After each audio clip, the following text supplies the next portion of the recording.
Welcome to Lacrosse Classified on the Lax All-Stars Podcast Network. Your home for the latest news from the National Lacrosse League and indoor lacrosse. Now, let's talk some lacrosse with your hosts, Jake Elliott and Evan Schemenauer. Lacrosse fans, what's up? It's Jake Elliott with you for Jake Elliott and Evan Schemenauer with you for episode number 50.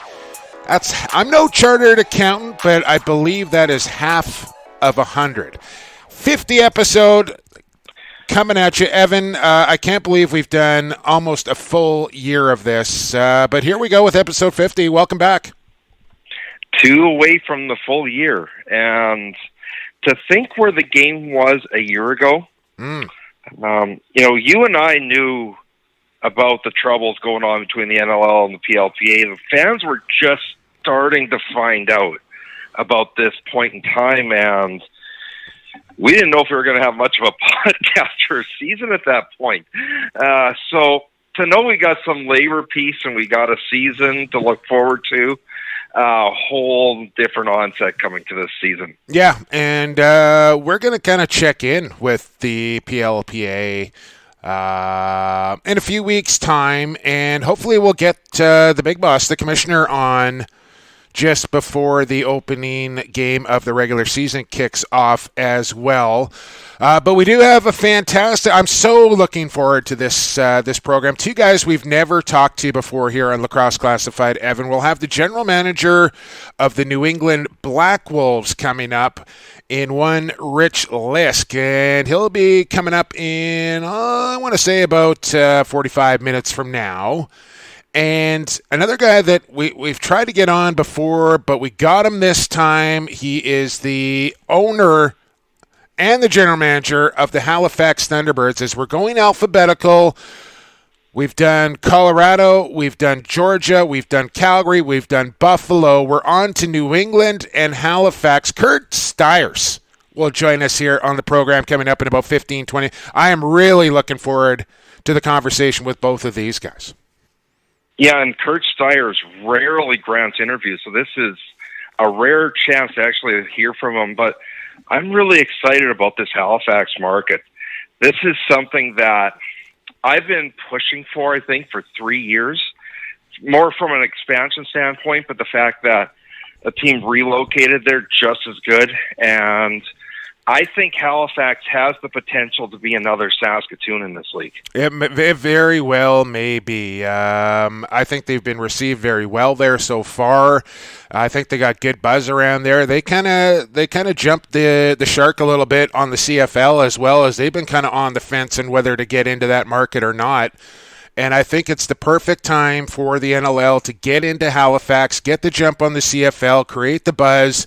And listen, they're going in there with a pretty established roster as well. So it's not going to be an expansion situation where they're going in kind of behind the gun. They got a lot of good players going into their first year there in Halifax, and that's only going to help them. Mm-hmm. But the first problem with the CFL is they don't have a stadium in Halifax. Yeah. And St. Mary's Stadium only holds about 1,000 people, so it's just not viable. But actually, the CFL NLL thing works actually pretty good. Well, the seasons match up perfectly. Exactly. And in Saskatchewan, you don't have to choose, are you going to the Riders game or it's Riders season, and then it's Rush season.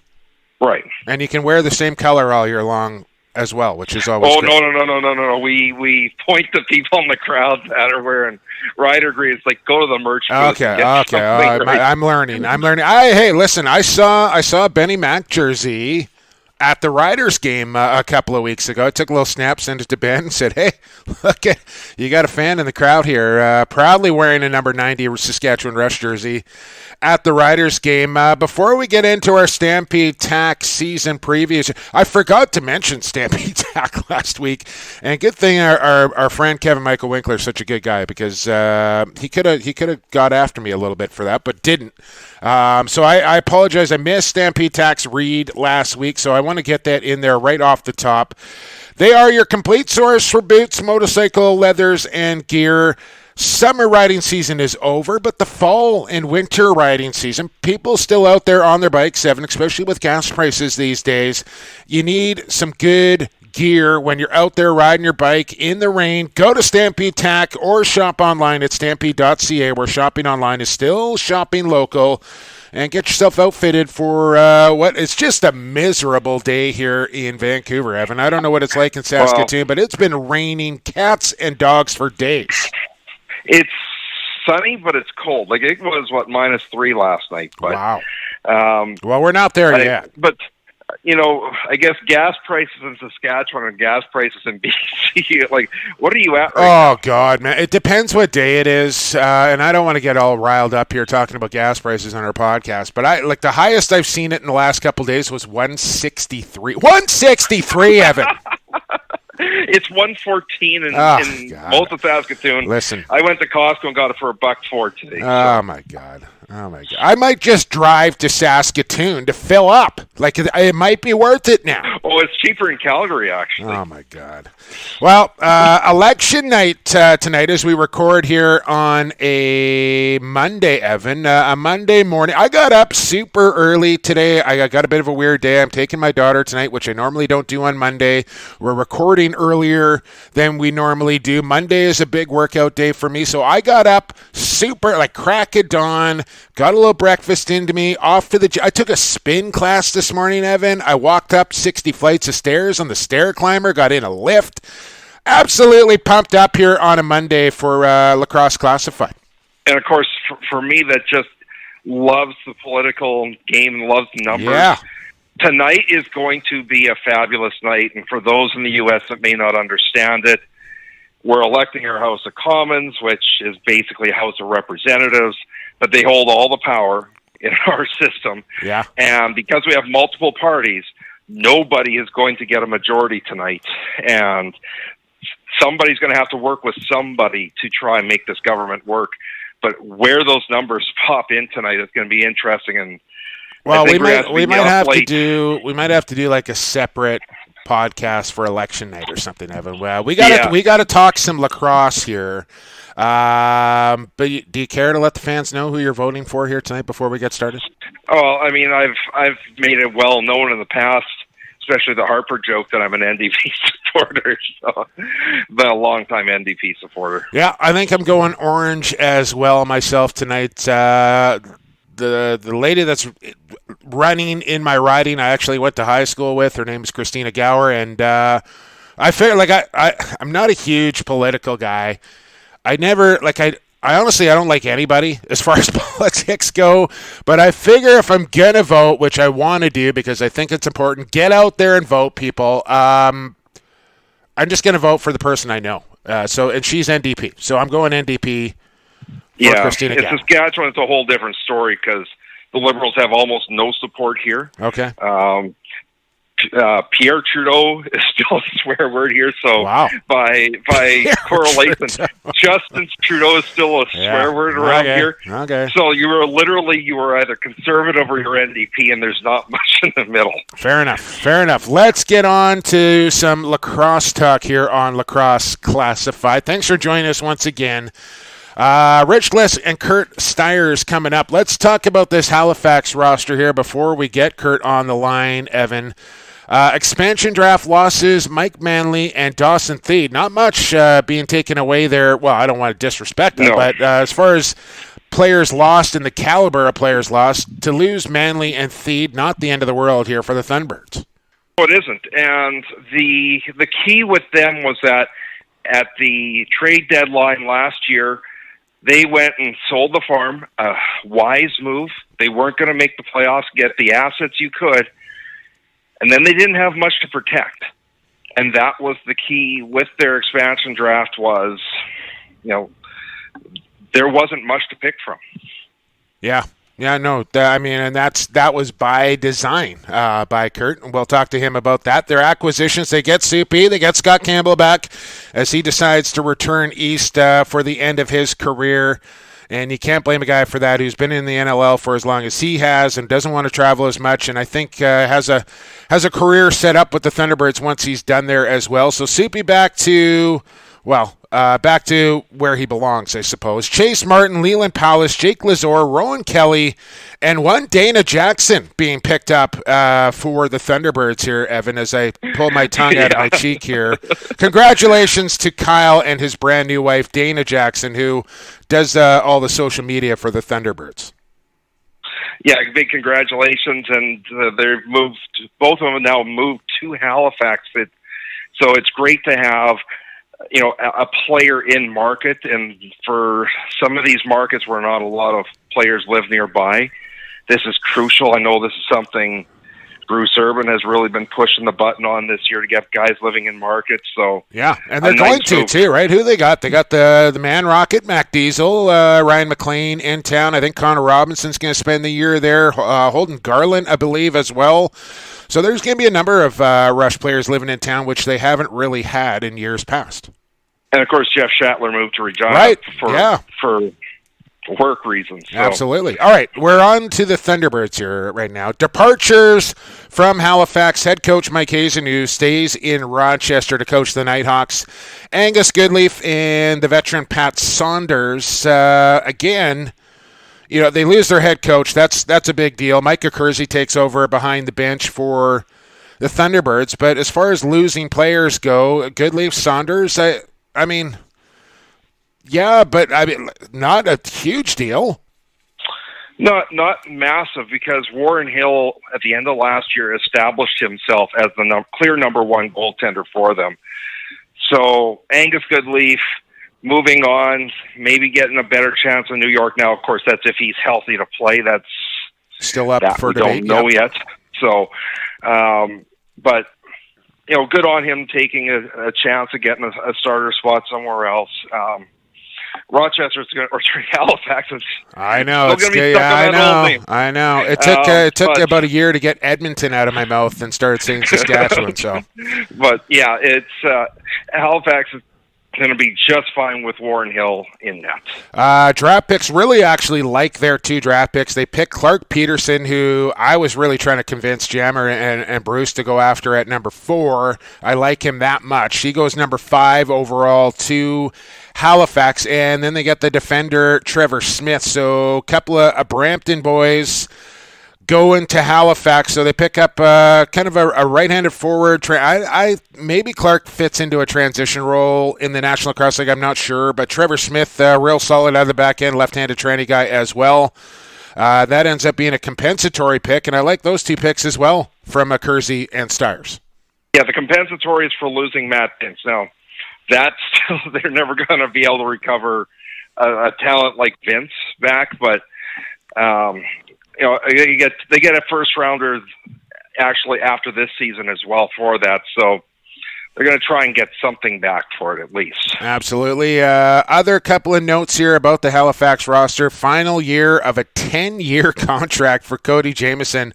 I remember when Jammer signed that 10-year contract, and I can't believe he's on his last year of it.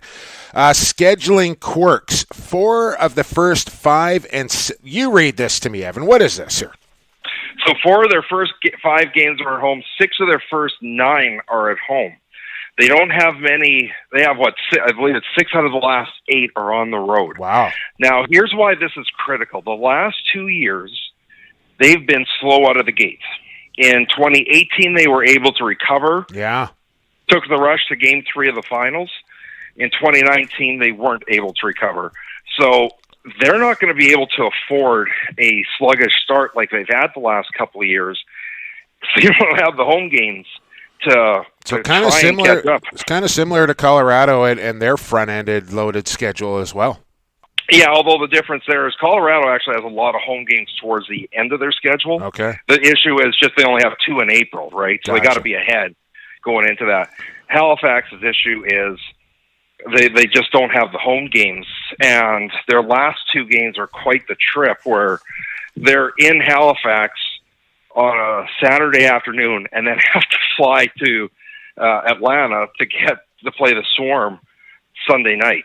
So, and just to round out the Halifax Thunderbirds talk here before we get Curt Styres, well, we're going to talk quickly about New England as well, but some other Notes here on Halifax, just to give you a bit of a comparison. Population in Halifax over 400,000, 270 in Saskatoon, almost 1 million in Nova Scotia, 1.1 in Saskatchewan, just to kind of give you a bit of a gauge on what the population is going to be there. Scotiabank Centre holds over 11,000 people, and they do have some other teams in the city, in the Mooseheads of the CHL, Hurricanes of the National Basketball League, Halifax Wanderers of the Canadian Premier League, that's soccer, and of course St. Mary's of U Sports. So a great sports town there in Halifax. I think they're really going to take to the game of lacrosse, and I think they got the right team and the right owner there to kind of captivate that audience as well. We're going to talk to Curt Styres about it all, but let's move on to New England here, Evan.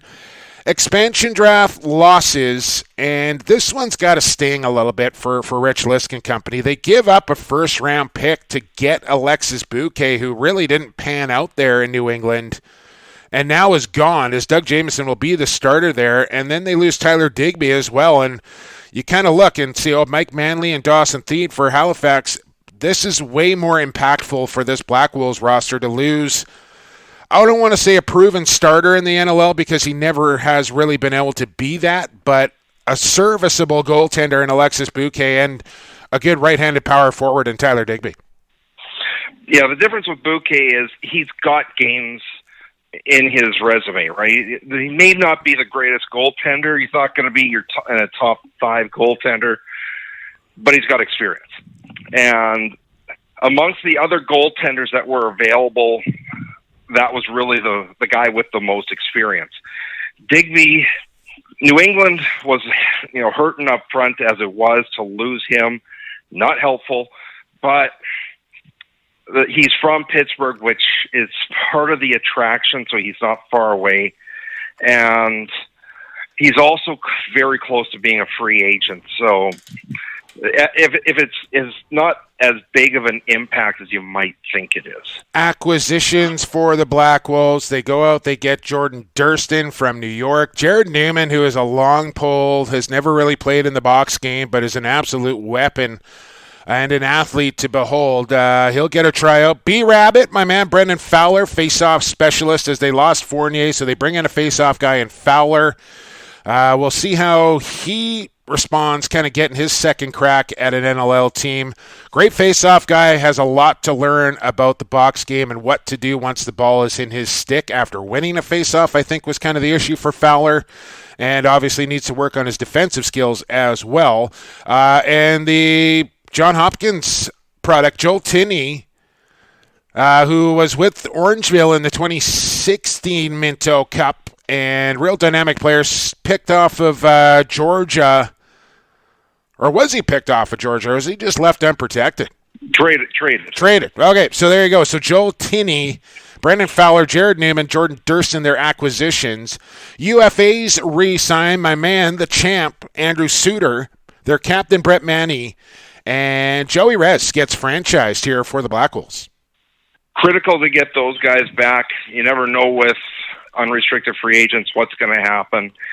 And if you go back to Fowler, I think his biggest issue is he's more of a true Fogo than anything else. Yeah, and there's not really much room for a Fogo. And if you look at Philadelphia, who probably has the closest thing to it, they're working hard on trying to get Baptiste defensive game down so that he's not a true Fogo, right? So yeah, well, you got to have it, man. Like, you can't have a guy on your roster, especially with just 17 runners, that is strictly a face-off guy, because he's, number one, he's not going to win every single draw for you, so he's going to have to go back and play some defense from time to time. But guys get taxed. It's a long year, and you got to have a guy that's able to come out of your back end and take reps playing defense, that's just not sucking up a roster spot, taking face-offs. You can't have it anymore. You used to be able to do it, but you can't anymore. No.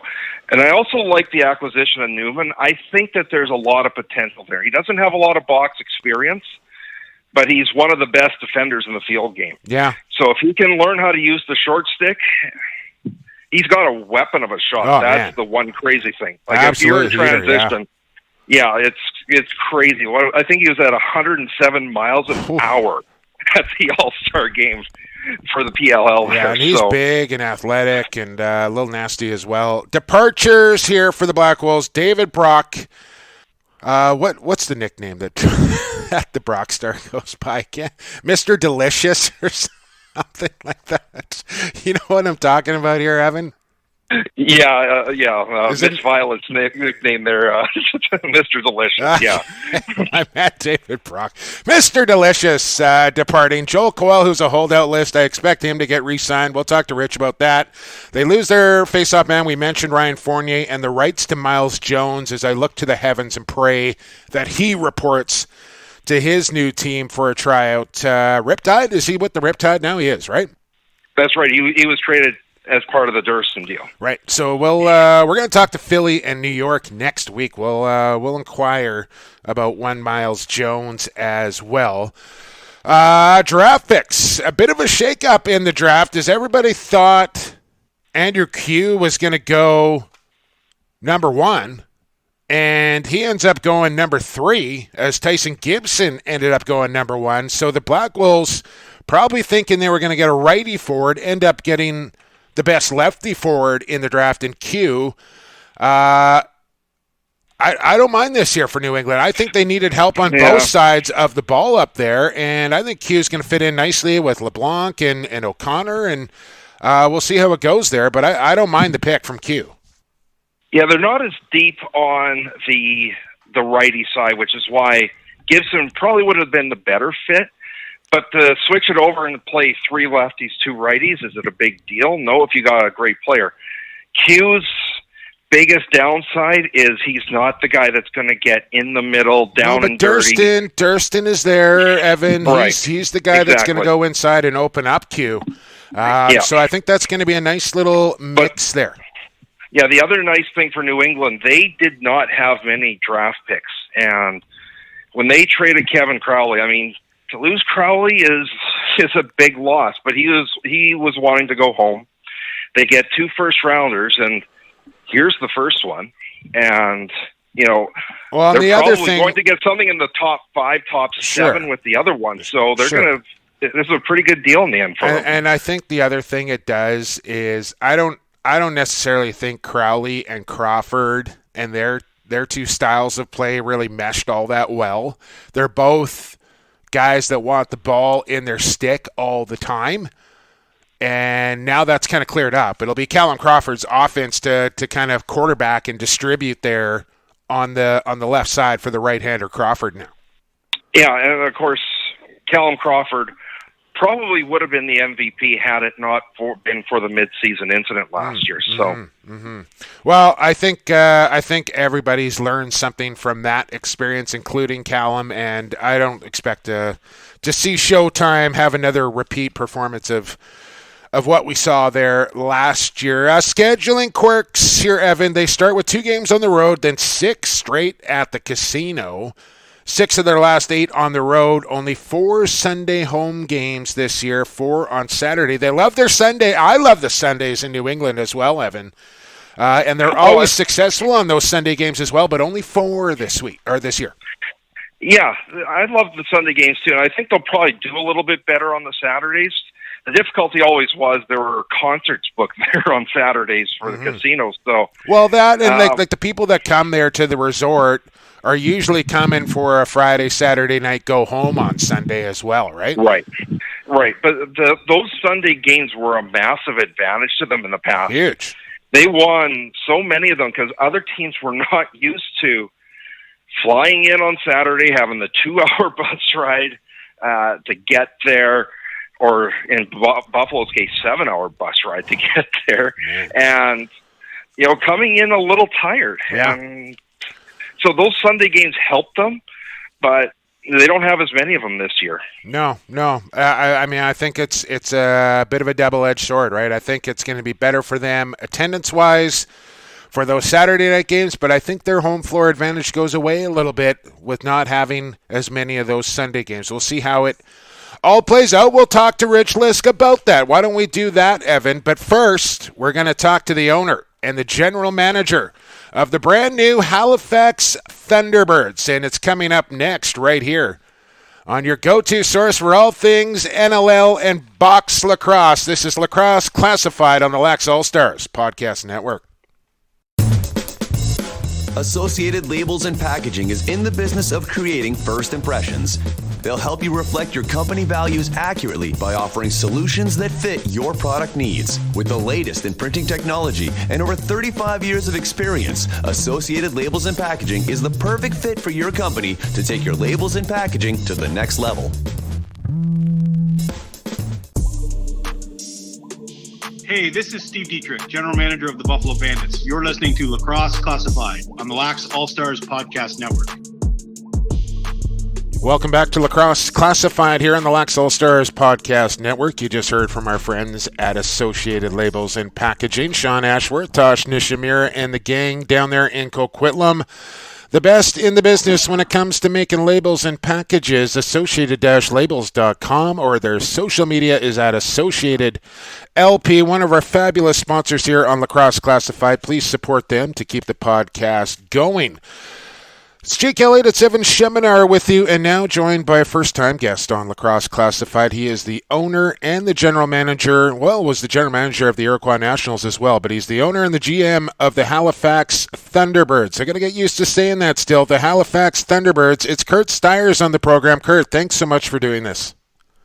Yeah, my pleasure to be here. Oh, it's absolutely our pleasure. It's a conversation I've wanted to have for a long time, Curt. We've kind of chatted here and there, whether it be in Rochester or around the league when we've crossed paths, but we've never had a chance to kind of have an extended conversation. So I'm really looking forward to this one and appreciate you taking some time for us here on Lax Class. I imagine lacrosse is just born into your blood, so I don't want to ask you how you got started in lacrosse, but I want to ask you why you were so passionate about lacrosse.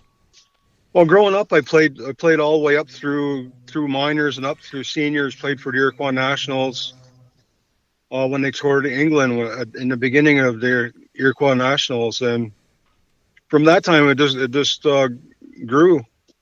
And there was a time in my day that I had an opening to expand into lacrosse in a more formal way.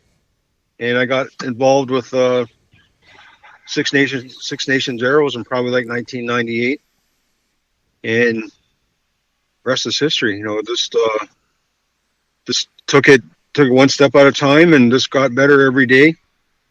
And it was a good experience. And now that's interesting that you go back with the Nationals all the way to England. Now you can correct me if I'm wrong here, Curt, but is this is the same year that the Nationals got back to England and they didn't have the anthem, and that is when the Haudenosaunee anthem that we hear today was kind of born from Oren Lyons and Jeff Pallas. Yeah, that was a pretty good look at that. I wasn't too involved with the national anthem, but a lot of the players really look forward to hearing that national anthem. They have a lot of pride and a lot of respect for that song when it's being played. Of course, you're moving the team from Rochester to Halifax this year. It's a move that I really, really support because I think Halifax is this one market where there's just an underserviced sports market. Like Saskatoon, they should be able to take this, they cling to it, make this team their own. Tell us how this deal came about and what the hype is like in the city at the moment. Well, we'd have to go back a few years ago, like when George Daniels was a commissioner. They were exploring that Halifax. In 2007, they had the World Indoors there. Right. And the impact that the World Indoor had in 2007 was incredible. Like the amount of people there, the way the city embraced it. Then later on, there was Brad Bannister, who was the owner of the Roughnecks. He says, Curt, if you ever get a chance to go to Halifax, you got to do it. Then, Jamie Dalwick come up.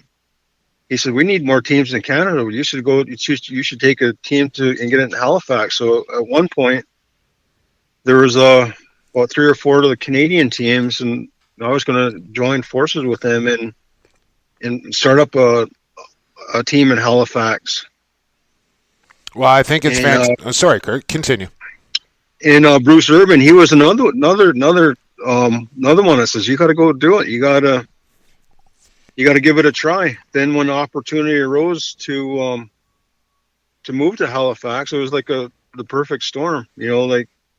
Like when New England come in, like we had opportunity to go to Mohegan Sun. I love Rochester. We had a lot of success there. They had very passionate fans there, but this wasn't.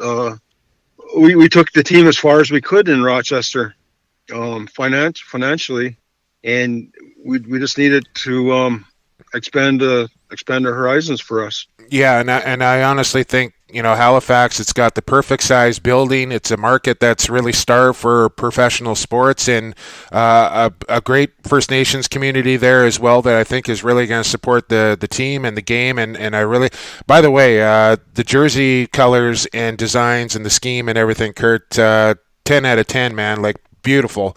I always loved the Nighthawks jerseys, and that has clearly carried on to the Halifax jerseys as well. As we speak with the general manager and owner of the Halifax Thunderbirds, Curt Styres, and I want to know where this idea came for the canoe trip from Rochester to Halifax. Now, I don't want to mislead people, because I saw you in Langley during the World Championships, so you weren't on a canoe for the amount of length of time that maybe it portrayed, but I still think it's just a marvelous idea and just a great concept. But I want to know how that idea kind of came to be, and tell me about the experience of actually going through that.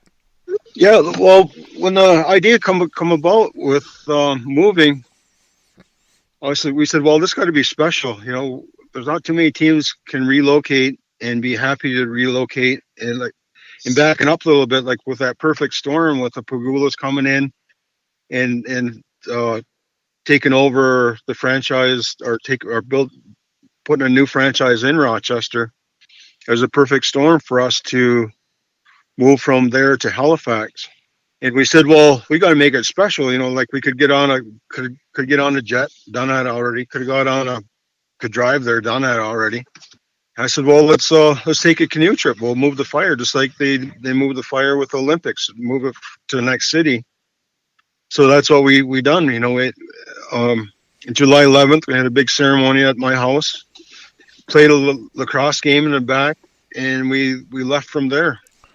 Now, did somebody plan out the waterway trip? Like, did you have a navigator with you that said, okay, here's the path that we're going to take? And I know you had like different people join you throughout the trip, and you made a few stops along the way, obviously. Just talk about the journey. Yeah, it was very, very exciting there. It was, well, as far as the maps goes, like the Mackenzie Creek goes into the Grand River, and the Grand River goes into the Lake Erie. Lake Erie goes through the Welland Canal. Welland Canal goes into Lake Ontario. Then we took the north shore of Lake Ontario all the way up to the Bay Quinte Canal, went through the Bay Quinte, crossed over into the St. Lawrence, and took the St. Lawrence all the way down to past Prescott, through Cornwall, through Montreal, through Quebec City. That's amazing. And we went to River de Loup. That's where we hung a right there, and we went across country about 80 kilometers, and there's a lake there, Lake Sudamakata, that drains right down into the St. John's River. And we took the St. John's River down to the Bay of Fundy, crossed on a ferry, and from a bit when we got to Digby, it was pretty. The water was too treacherous for me. Like I wasn't prepared for that kind of water. Yeah. Well, I was going to ask. I was going to ask if there was any kind of sketchy situations or times when you thought, well, maybe we shouldn't be doing this. Yeah, there's more than one where it's crazy how smart fear is, right? Fear will keep you out of harm's way. Yeah. And when you see water and waves, you get 3-foot waves coming your way, and it's time to get out of the water. And that's another thing. Like in order to do it in the time that we had to do it, there was a 50 miles a day that we had to accomplish to get there by October 1st, with me going to World Indoor Games. And yeah. So we had to we split it with the canoe and the bike to get there on time. Oh, it's amazing. You know, sometimes we got some days we spent all day in the water, like 10, 12 hours a day in the water. Wow, that's amazing. Wow. That's just fantastic, man. You had the option really of taking your existing team and moving it to Halifax, or taking an expansion team to the city. You opt to take your roster, which was in Game 3 of the finals just a year and a half ago. How important was it for you to keep that personnel around for the move to Halifax? I really liked like we worked hard over the years on collecting our draft picks, and this wasn't right for us at the time. You know, the amount of financial aid or financial offer that was made to us compared to moving a team. The offer from the Pagulas to me wasn't enough to offset the amount of draft picks that we had and that were coming our way. Yeah, fair. So it made more sense for me to move the whole team. Yeah, speaking of those draft picks, you at the trade deadline last year, you were involved in virtually every trade, and you sold a lot of pieces of your team to get pieces for the future. And I look back, you traded Scotty Campbell away, you got a second-round pick, and now you got Scotty Campbell back, so really no harm done there, and you got an asset out of it. You got Chris Boucher for a fourth-rounder, and he just had a phenomenal summer in Victoria. And maybe the biggest piece of this whole thing, you traded Corey Vittorelli away for Ryan Benesch. Vittorelli didn't sign back in Colorado. You managed to get Ryan Benesch signed for 3 years in Halifax. How critical were those few days in March to the future of your team? Well, we pondered that over the years. Like we had a great team, 2012, 11, 12, 13, 14, and 15, and we're really loyal to our players. But that become a fault of ours too. We're loyal to a fault where it was time to move on, time to get new blood into the system. We didn't at the time, but looking back, like when we made those trades that should have been done, maybe 4 games, 5 games earlier, because the team that was on the floor the last 7 games was a contender. Yeah, and I think that's probably one of the hardest things as a general manager, Curt, is I think in your gut, in your heart when it's time to part ways with a player, but you mentioned the loyalty factor, and that's one of the hardest things at a GM, because you get a bond, you get a relationship with these guys that you've been around for years and years, and then you kind of start to see the decline, and it's the right thing to do to move on, but your heart's also telling you, like, I love this guy, I want to keep him around. Is that one of the biggest things you struggle with, is when it's time to move away from a player, maybe? Yeah, we certainly had a lot of sleepless nights. The right thing, like when we traded Dan Dawson, we traded him to Saskatchewan. He had a chance to win a cup, and he did. Got another ring. I was happy for him, but it's still tough. Even though he got a ring, that's what we all play for. It still didn't seem quite right. Worked out for him. He's still playing. And with the other ones, Corey went to Colorado. He was one of our favorites there. But when it's time to move on, it's just that time. One thing about our team now, like at the end of the season last year, we only had one player on the whole team that had children. Wow. That was Cody.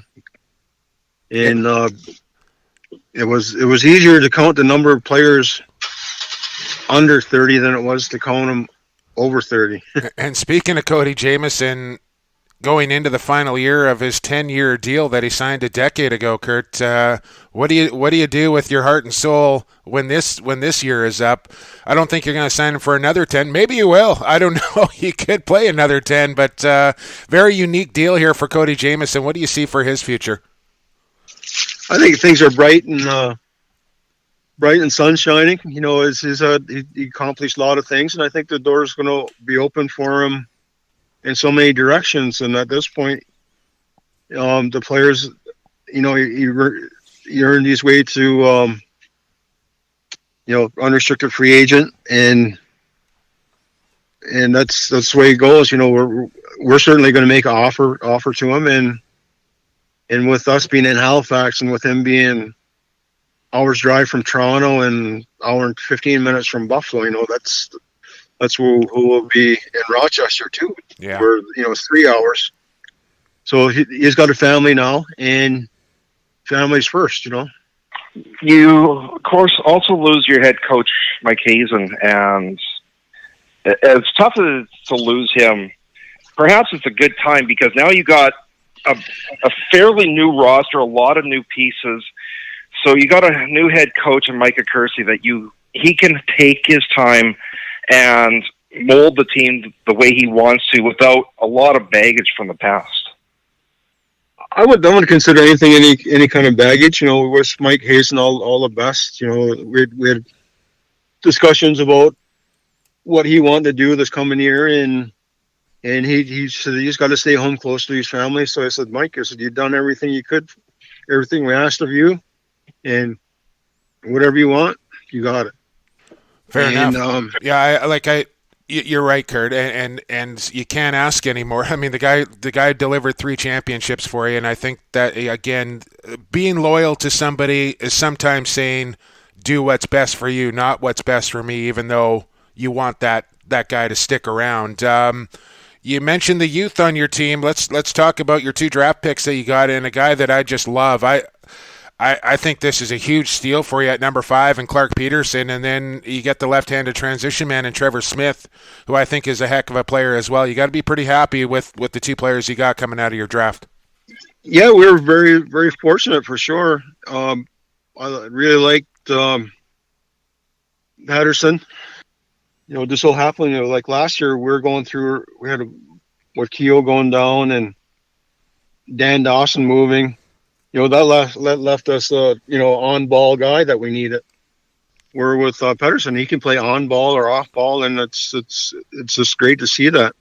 And with the transition guys too, you know, like you look at our left-handed D, we had at the end of the season, I think we had four lefty D.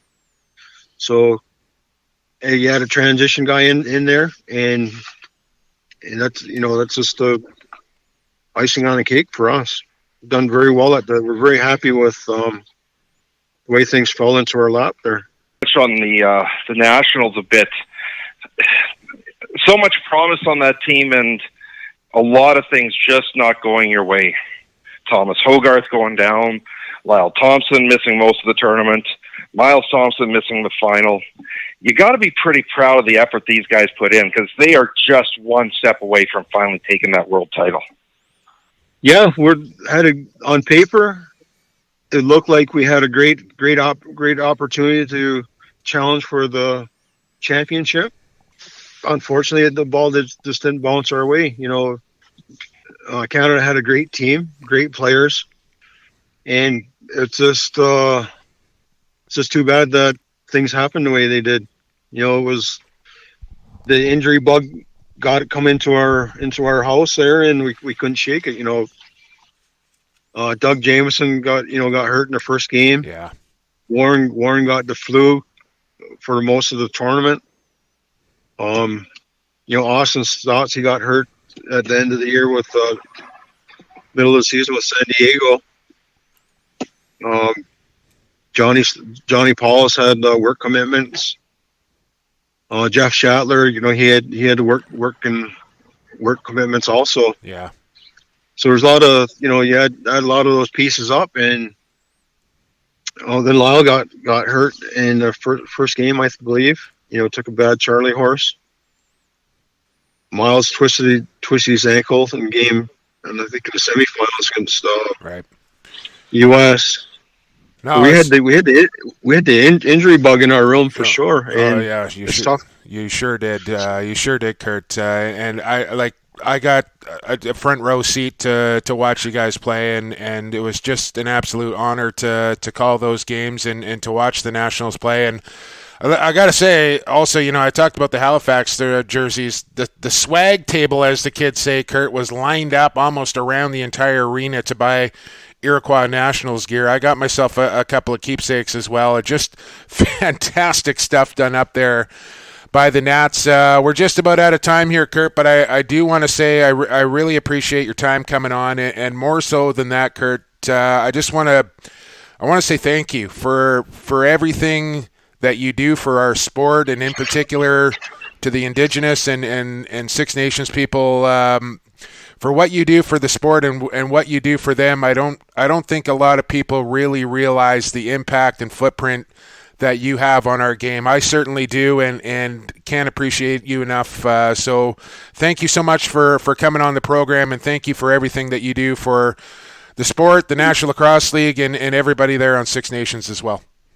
Yeah, thank you. With the Thunderbirds, with our when we named the team in Halifax, we won a world award that day. It was the Chilo Award. I think we got a bronze for that. Well, rightly so. Rightly so. No, they are beautiful jerseys. Yeah, absolutely fantastic. And maybe the one suggestion, I know Jake and I have always said we'd like to see the Iroquois Anthem played before games. Maybe this is the perfect opportunity to start that tradition. Amen. Yeah. Amen. Yeah, I think the Haudenosaunee Anthem should be played before every major lacrosse game. That's my soapbox I stand on, and I'll keep banging that drum until it happens, Curt. So if you want to spearhead that and make that happen in Halifax, I'd be over the moon to see that happen. So once again, I can't thank you enough for coming on the program, and thank you for everything again, Curt, for what you do for the sport of lacrosse. Okay, you're welcome. Pleasure being here. Look forward to seeing you soon. That was Curt Styres, general manager and owner of the Halifax Thunderbirds. Can't wait to see the first game go down in the Fax, Evan. Well, I think it's going to be a rounding success. I think 9,000-10,000 average attendance is very achievable for the Thunderbirds. We'll see what the product is on the floor. They're in tough. They got both Buffalo and Toronto in their division. But you know what? Like I said, this is a team that 18 months ago was in the NLL Cup final. Yeah, and you got 88 in your lineup. You're going to have a chance to win every single game that you're playing. So don't count out the Thunderbirds before it gets started here. We're going to take a break, and we're going to talk to another general manager on the other side. It's the captain of the New England Black Wolves, general manager Rich Lisk on the other side. You got it right here on Lacrosse Classified on the Lax All-Stars Podcast Network. Pure Vita Labs is proud to bring you the highest quality sports supplements on the market. PVL products are 100% all natural with no artificial flavors, colors, or sweeteners. And the entire line is also Informed Choice certified. We designed all our products with the athlete in mind. We look forward to being a part of your athletic achievements, helping you push the bar higher, win at the highest levels, and set personal records for years to come. Hey, this is Blaze Rizin of Team USA and the Philadelphia Winds. You're listening to Lax Class, growing the game one podcast at a time. Welcome back to Lax Class. This is episode number 50. It's Jake Elliott, Evan Schemenauer with you. Right there, you heard it. Pure Vita Labs. Anything else would be on Sportsmanlike. You've heard it now, you've heard it 50 times. All natural, Informed Choice certified, best supplements on the market. Check them out at pvl.com or their social media at Pure Vita Labs. Get on the gram, people, and check out Pure Vita Labs on Instagram. They give you all sorts of unbelievable information, recipes on how to use their products properly. It's like ABC. It's so simple. Just check them out. Trust me, you won't regret it. Pure Vita Labs, best in the business. First timer on the program here. It's general manager of the New England Black Wolves, Rich Lisk, on Lacrosse Classified. Rich, thanks so much for doing this. Hey, guys. How are you? Thanks for having me. Oh, we're fantastic. Thanks for coming on. As we go through our Stampede Tack season previews here, we just had a great chat with Mr. Curt Styres. Now New England is up as we're going to go through each team for the next several weeks here, and it's Black Wolves time. So let's talk some New England Black Wolves here, Rich. Where do you want to start? Let's start with your expansion draft losses. Let's work from the negative to the positive. How about that? Alexis Bouquet, who has got to be a bit of a tough soak for you here, Rich. You give up a first-round pick to get Book, and then you lose him, and you also lose the big fella in Tyler Digby. A couple of key pieces no longer with you. Yeah, those were tough ones, to be honest with you. I thought the first expansion draft, we kind of were pretty good. You know, we lost Anthony Jokum, which I didn't want to do, but we lost Matt Rambo, who wasn't a proven player, so we didn't know anything really about Matt. But on this one, this one was a tough one. We did give up a first-round pick for Bouquet, and at the time, I'll give you our philosophy on that. At the time, we were rolling with Aaron Bold and Doug Jamieson. Boldy was going back to the West, so Dougie wasn't a proven starter at that point, and he didn't have a great year with us the year before, only because Boldy probably got the bulk of that work, and he didn't get into a rhythm with everything. So with that going into the season, we also signed Warren Hill. And I looked at Clarkie one day and I said, listen, if we're in a tough bind and you got to look down the bench and both of your goalies have only played one game basically between the two of them, are we comfortable? And we weren't comfortable at that point. So we went out and got a guy that we thought was a proven veteran guy, and Alex Bouquet. We had to give up a first rounder, which we did. We had a couple that year because we made a trade with Philadelphia for Kevin Crowley. And we brought him in here and we said, okay, you guys are going to fight it out for number one. And Dougie really took that mantle and ran with it. So we knew by exposing Bouquet, he was probably going to get taken. After Stephen Fryer, you were probably looking at him being the next veteran-type goalie that would get taken. So I wasn't shocked, but I do think it was the move we needed to make to give us some insurance going into the season just in case. But we don't have a crystal ball, right? And I wish we all did. If I knew then what you know, if you knew then what you know now, you might not do things the way you did it, but sure, I thought it gave us the best opportunity. I think that could go for my entire life, Rich. There's a lot of things I probably wouldn't do if I knew now what I didn't know then. Sure. And then we lost Tyler Digby. I really liked Tyler. It was actually a funny story. I traded for Tyler once for a brief 5 minutes before we traded him to Calgary to get Sean Evans. Yeah. And so I finally said, Tyler, we got you. And he came in here and resurrected his career. And he was a great human being, and he was a great guy to be around, and we loved having him. It really came down to numbers, and it came down to, again, trying to forecast the future. And it was between him and a lefty. And, on my left side there, we had Stefan LeBlanc, we got Riley O'Connor, we had Kevin Buchanan, we had Derek Downs. We ran 6 forwards last year, so we really ran the 3 with Kevin being our 4th. So Kevin was not coming back, and I had the 3 there. So I'm thinking, okay, Stefan, I love him, but he is getting older, and Father Time is coming. So eventually Stefan will move on from the game like guys do. So if I lose Stefan, because he's moved on, now I'm really there with 2 lefties, Riley and Derek Downs.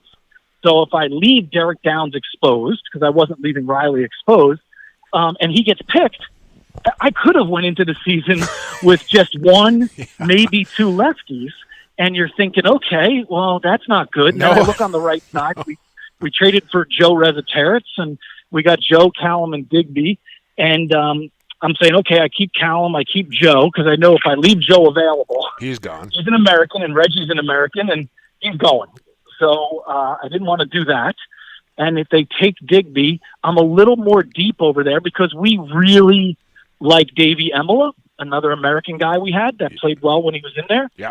So I said, all right, I'm deeper on the right side, so it makes sense to keep the young lefty and go in that direction. And it's again, interesting if you had a crystal ball. Yeah.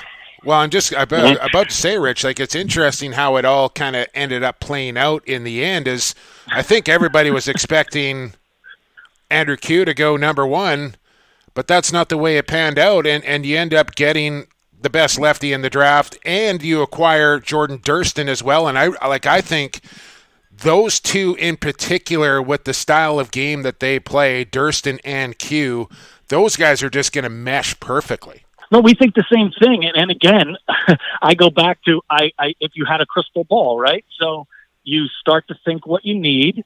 You start to think about who's going to be available. You start to read the press and everything, and it looked like we were going to get a righty or a defenseman in the draft at number 3. And the good thing about being at number 3 is my decision was probably going to be made for me. I didn't have to make that decision. So I was sitting back and kind of watching and thinking I'm probably going to get a righty or a defenseman. But at the end of the year, if you would have taken everything and made it a clean slate and asked me what we needed on this team, we needed a lefty shooter. We haven't had one like that before. And we needed that threat over there. Stefan's different. Riley's different. Derek Downs is different. We needed that other piece. So again, any one of those 3 I would have loved to have. Now we start getting into this, and you don't know if you're going to get that lefty. You're probably thinking, I'm thinking we're going to get the righty or a defenseman, so I make the deal for Durston. I made an earlier deal for Joel Tinney, too, thinking, okay, there's a shooter. There's an athletic lefty that I can bring in. He's also young. I can keep him around for the future in case people start to retire or fall off or travel or whatever. So I try to build those assets. And then we get down to the expansion draft, and they take Digby. Okay, that's kind of what we were thinking. They take Bouquet. Okay. But I'm probably, maybe looks like I'm probably going to get a righty in this whole thing. And Digby goes, and I bring in that righty. Okay, that doesn't make bad sense. Or I'm adding a stud defenseman in Ryland and stuff. And then as we get closer and closer and closer, now it's starting to play out a little bit more. And we get Andrew Kew. And I couldn't be happier with Andrew Kew, because if I go back to what I said before, if you asked me way before with a blank slate, what did this offense need? That's what we needed. Yeah. I just didn't think we were going to get it. No, I don't think at anybody that point, did. I had to go and fix it to make sure that we were covered. Now I agree with what you said. The way Durston plays and the way Kew plays, that 1-2 punch, and you add them with Riley and Stefan, is a potent left side now, which we really haven't had in a while. And I'm excited about that left side, and I'm excited about what we needed to do, because in the off season, I should back up a little bit. When Clarkie and I first got together about 5 years ago, we said, let's start from the back end out. So we made that deal with Evan Kirk to bring in some picks and bring in John LaFontaine, and we painstakingly fixed our defense, and we like what we have, and we're young and athletic, but now these guys are all signed to multi-year deals, and they can push the tempo. So I was happy with what we had on D. I wanted more offense. So we focused on the offense this year. I can't believe Clarkie didn't want to start with the offense. I can't believe he wanted to start on defense. Well, think about what I had when we first got here, right? We had Clarkie and Jim Veltman. Yeah, not bad. Well, hey, why don't we talk? I know Evan wants to get in here, but while we're on the subject of Glenn Clark, some news breaking just 40 hours ago. The professor is coming west for this. I don't know, is he moving out here? Is he just coming for the summer? He is now the head coach of the Burnaby Senior A Lakers. Yeah, we're excited about it for him. He's been with Toronto, the Beaches in the Junior A for a while, and this opportunity came about. We have Julian Kolb is our scout out there, so Julian's on all our calls on Mondays and things, and when we do everything, and he's been a great addition to our staff. And they started talking. And Clarkie retired from his teaching job this year. He just retired right after the Worlds. So his summers are free, and he loves to travel. His family loves to travel. His wife loves to travel. And this opportunity came up, and he's going to go there for the summer and coach, which is going to be fun for all of us. Awesome. And it then gives us another set of eyes out there, too. Exactly. I was just about to say, then you get a second pair of eyes out here as well, which is obviously beneficial for you. Very excited about it. One of the things that made this whole offensive transition possible was the Kevin Crowley trade. And you were a little short on draft picks at the time. You get a couple first-rounders, and now you get Q, and you still have one more coming next year, or a couple years from now. Couple years from now, yeah. It's got to be a heck of a deal at the end of the day that you're going to get two young guys that are going to make an impact in your club. I'm excited about it. I mean, but listen, trading Kevin Crowley is it's a tough thing, right? I was with Kevin in Philly when we were there. I was there with Philly for 2 years. I know Kevin personally. It made sense for him to stay at home. That's what he wanted to do. We needed to make the right decision. I wasn't going to just send him to Philadelphia for nothing. That was never going to happen. We needed to do what was right for the organization. And Philly came to the table with what we were looking for. We really wanted a first-round pick in this last draft, which is what we got. And listen, everyone wants one in 220, but those ones are few and far between because of what's going on. Uh-huh. So I took the next best draft, which was the one after that. So I'm excited about it. And I do think those are building blocks we needed to bring in here. I've had this conversation with a lot of different people when we took over. When we got to New England, I mean, we went 4-14, and we didn't have many picks, and we didn't have many of any really, the assets we were looking for. So there's a couple of ways to rebuild this team. We could have dumped all the assets that we had and built through the draft for a couple of years, but that's tough, right? Going to a new ownership group and saying, hey, by the way, believe in what we're doing, but for the next 2 or 3 years, we're not going to be very good. Try to sell tickets to that. Yeah. That wasn't an option. So we had to strategically trade some assets and make sure we were getting back the right pieces.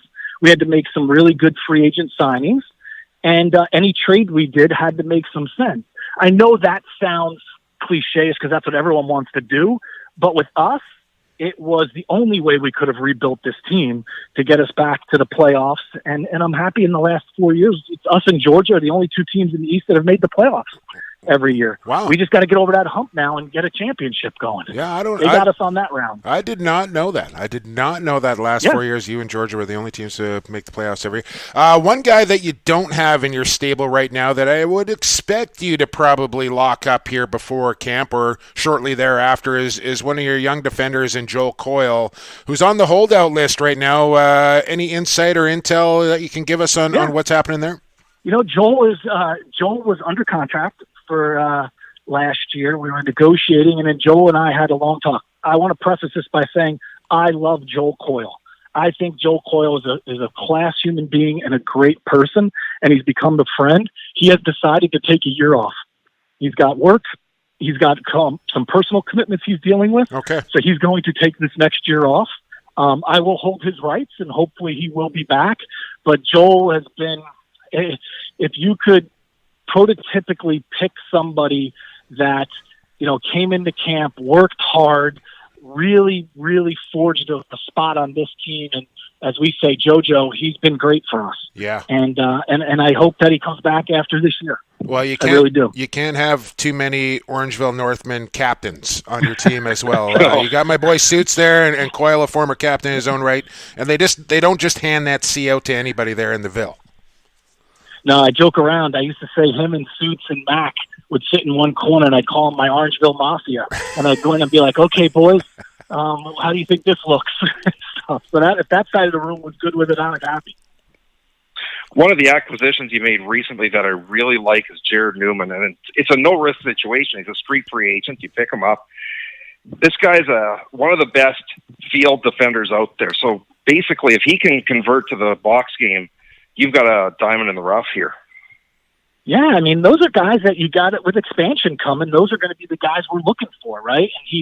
And listen, finally, geography started to work in my favor. Like Jarrod Neumann lives in Providence, Boston. Joe Nardella lives in Boston. Greg Downing lives in Boston. It's not Toronto, but I'm getting close. Right. I'm getting some of those guys that the geography is working. That's a legit challenge for you, though, Rich. Hey, like I've made the trip to the casino a couple of times, and it's a journey from the West Coast for sure, but it's no short jaunt from the East as well. And if you can get guys that are close to market or in market, that is a massive bonus for you. Yeah, and one of the things like Jarrod Neumann plays into that. Like the one thing we like about Jarrod is that he's a great athlete, and he was a great basketball player, and that translates into our game. Basketball translates. Our WNBA coach and Clarkie get along very well, and they come to our practices and they watch, and a lot of the game and a lot of the strategies are the same.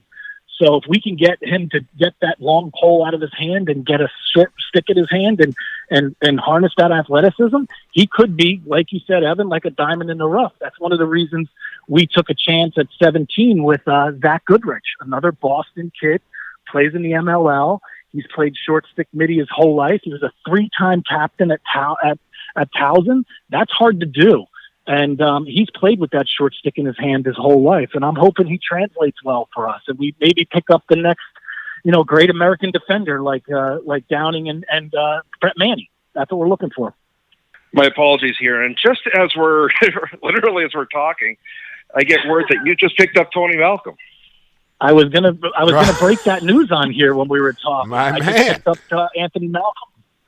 He got just to give you a heads up, Rich. He likes to go by Tony now, not Anthony. He likes Tony. Yeah, so just to give you a heads up there. Love Tony Malcolm. I think there's another guy that I think will compete with Emila for that fourth righty spot or third righty spot for you. That's fantastic, and I think he's got some roots. I think his girlfriend is kind of back in that area as well. So I'm sure geography had a little something to do with it.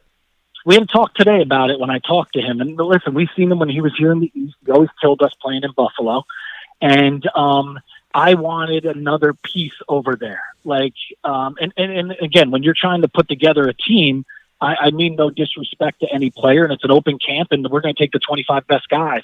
But over there we had Callum, Joe, Davey, Tristan Ray is a kid we drafted, and I'm bringing in a guy named Greg Downey from the Philadelphia marketplace. I wanted another NLL guy there, and he's athletic, he's big, he fits the mold we're looking for.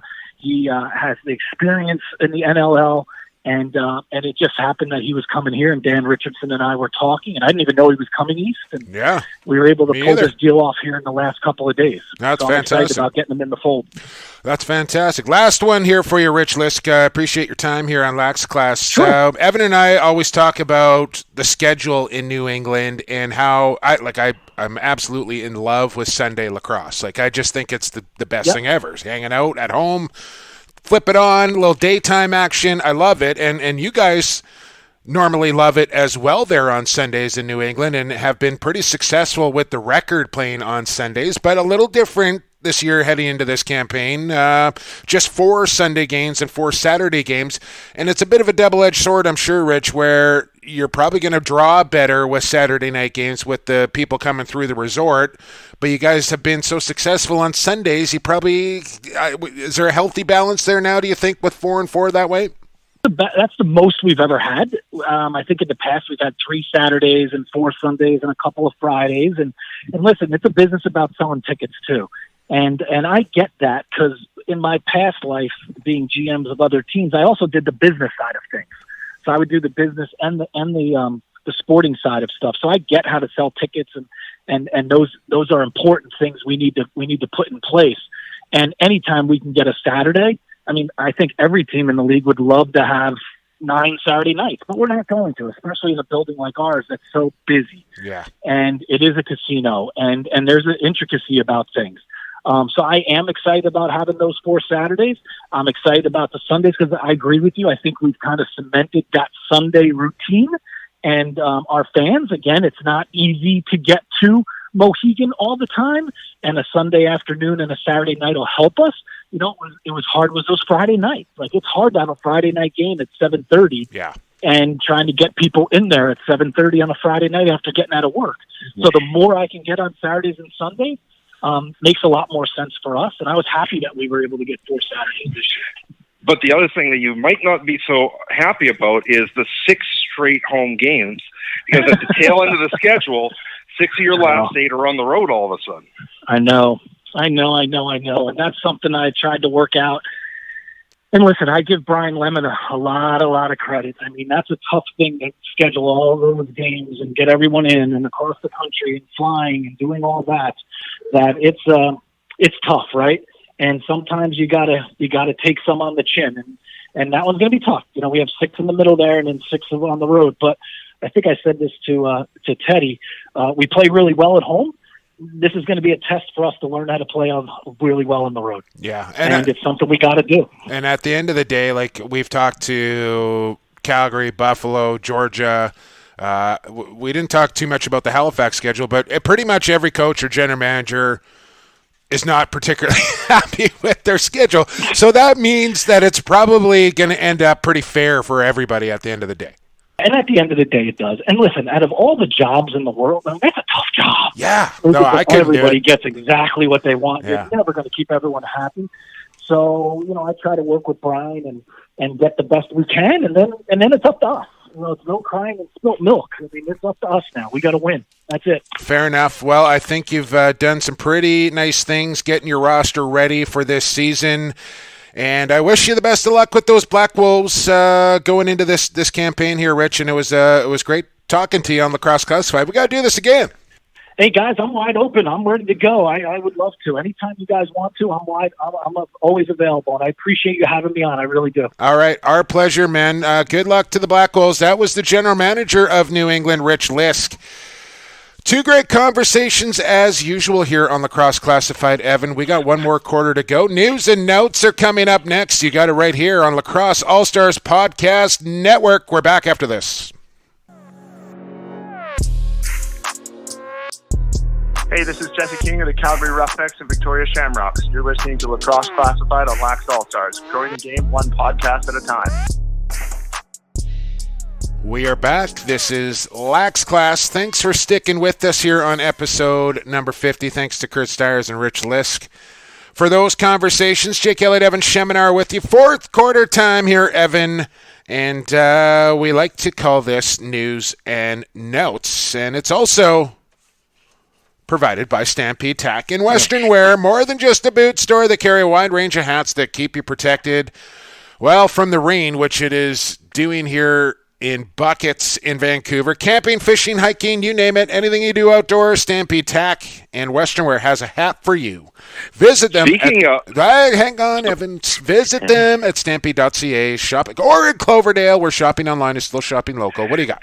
Yeah, speaking of Stampede Tack and what we normally do in the fourth quarter, how's that video coming along?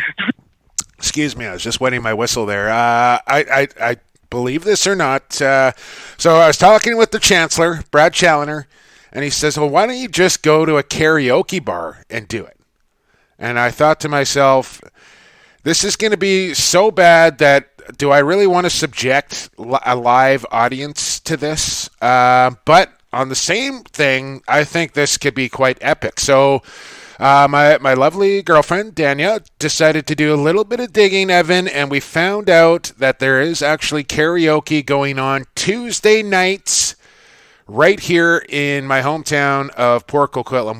My hometown, Coquitlam, but where I reside now in Port Coquitlam, they have karaoke on Tuesday nights at the Fraser Arms Pub. So this week, she is in Palm Springs returning tomorrow, which would be Tuesday. So we're not going to be able to get it done this Tuesday, but I'm thinking what I'm going to do, Evan, is I'm going to get liquored up. I'm just going to get drunk, I think, and I'm just going to do it. I'm just going to do the whole song. I'm going to get up at the Fraser Arms and sing Rhinestone Cowboy to the best of my ability, and Dania can record it, and then we can put it out on the internet for everybody's displeasure. How about that? So next Tuesday, that's the goal. That's the goal. What's the name of the pub again, right? So that we can have a nice crowd there? Yeah. If you want to come out and witness the carnage, I believe we're going to do it at the Fraser Arms Pub. I'm hoping for next Tuesday. If you're in the neighborhood, get at me, and I'll confirm that next week for you, whether that's actually going down. But that right now, I think we have the plan in place now, Evan. Now we just need to execute the plan, and that is tentatively what I'm thinking of doing. I can't believe I'm actually thinking of doing. I'm gonna have to get up there and just like throw out the disclaimer, like, hey, your ears are about to bleed. Bear with me for 3 minutes because I'm paying off a bet here or something. I'm gonna have to let the people know what's going on. But anyway, so that's what's happening with Rhinestone Cowboy. Stay tuned. News and notes, Evan. Some tough news coming into this week. Just getting word yesterday, the president of Semiahmoo Lacrosse, minor lacrosse, Randy Ellis, passing away suddenly due to a heart attack. And I had a chance to meet Randy, I believe last year, maybe it was 2 years ago, up at the BCLA AGM. Just a marvelous man, and I know I'm talking about my girlfriend a lot, but Dania is also, her kids are involved with Semi-Ama Lacrosse out there in White Rock. So this one hits a little close to home, and Randy was just a beloved man, and 4 boys and a wife that he's left behind. And just real tough news coming out of Semi-Ama Lacrosse, and a lot of outpouring of support for Randy, and I just want to give my thoughts and prayers to his family and everybody there at Semi-Ama Lacrosse who's going to have to fill a huge void with Randy no longer with us. Somebody that is still with us here and is going through a real tough time is the goaltender for the Nanaimo Senior A Timbermen, and Mike DiGirolamo, who has been diagnosed with a rare form of leukemia. But, seeing Mike's post on Facebook, he's up for the challenge, he's ready to fight, and he's got a whole community behind him heading into that. So best of luck and strength and honor for Mike DiGirolamo and the Nanaimo Timbermen organization to beat what he's about to battle, because that's not an easy fight to take on, Evan. Never is, and we've seen a few battles like this recently.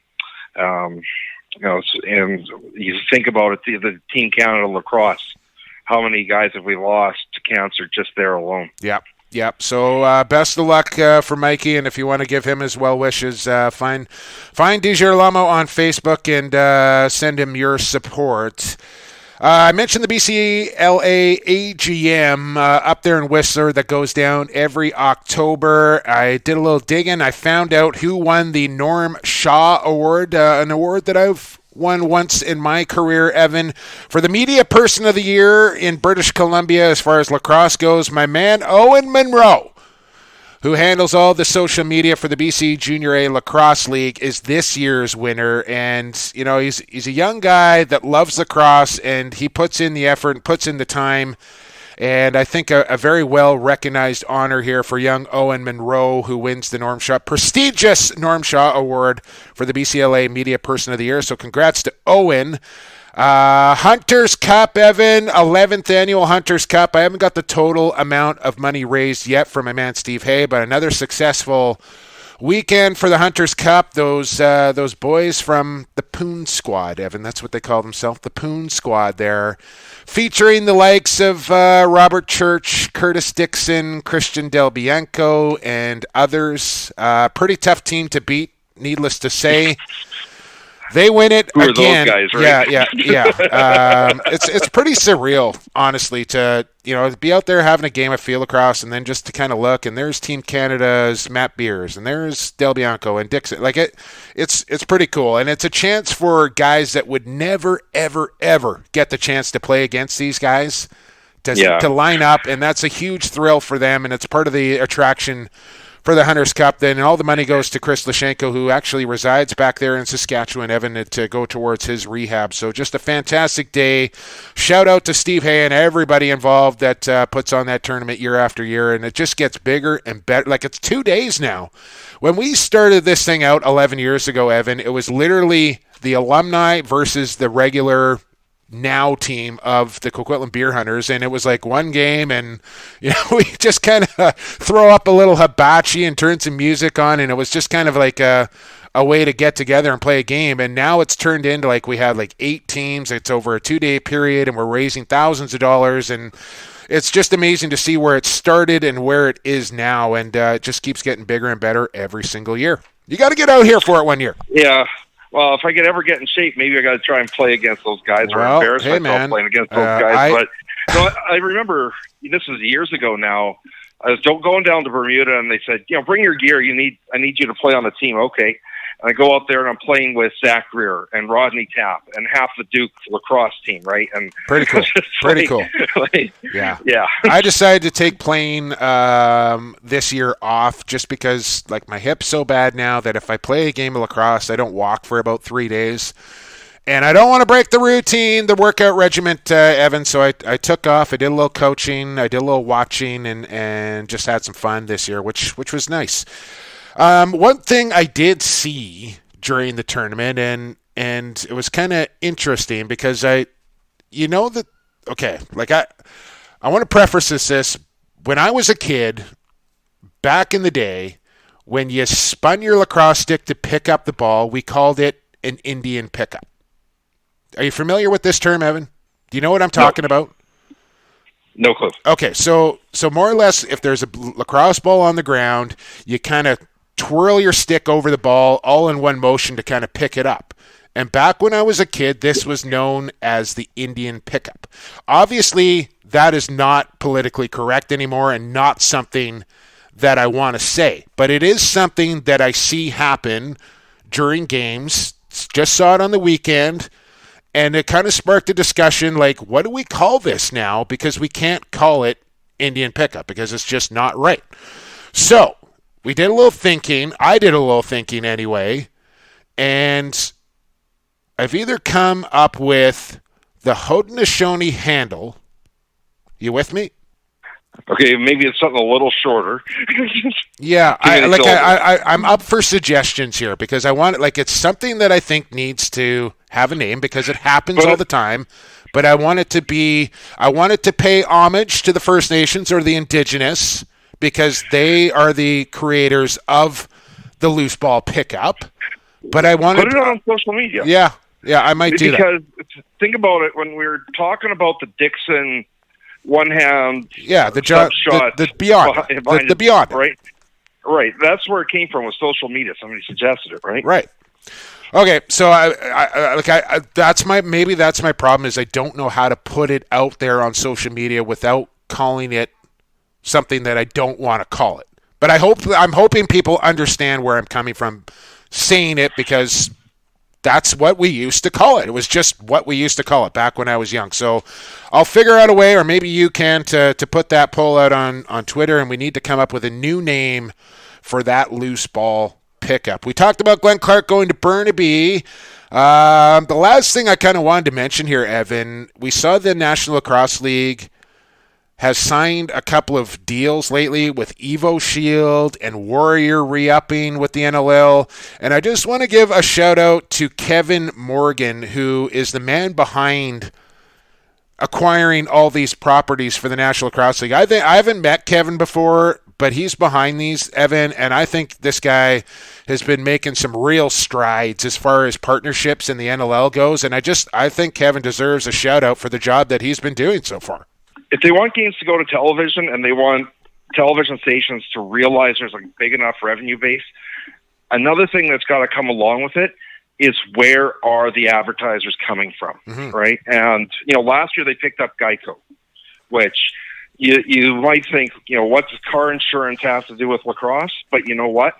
It's a massive pickup, and it's a name that Americans realize right away. Even Canadians probably seen the commercials 100 times over. Yeah. So it's important to get these things in place. Yeah, and he's done a great job of it. So I just wanted to recognize Kevin Morgan and the work that he has been doing. Training camps are just a couple of weeks away. We're going to continue our Stampede Tack season previews for the next few weeks. As we go in alphabetical order here, Evan, New York and Philadelphia are coming up next week for episode number 50. We've gone really long here today. We appreciate you sticking with us. Thanks to Curt Styres and Rich Lisk for coming on the program. To our fabulous sponsor. Speaking of advertising, we're in the market for a sponsor or two. If you like this podcast, you own yourself a company, you want to do some advertising, get at me. You can do so via PXP4sports at gmail.com, at Twitter, at Instagram, Snapchat, Skype me, Expo, you name it. PXP for Sports is where you can find me.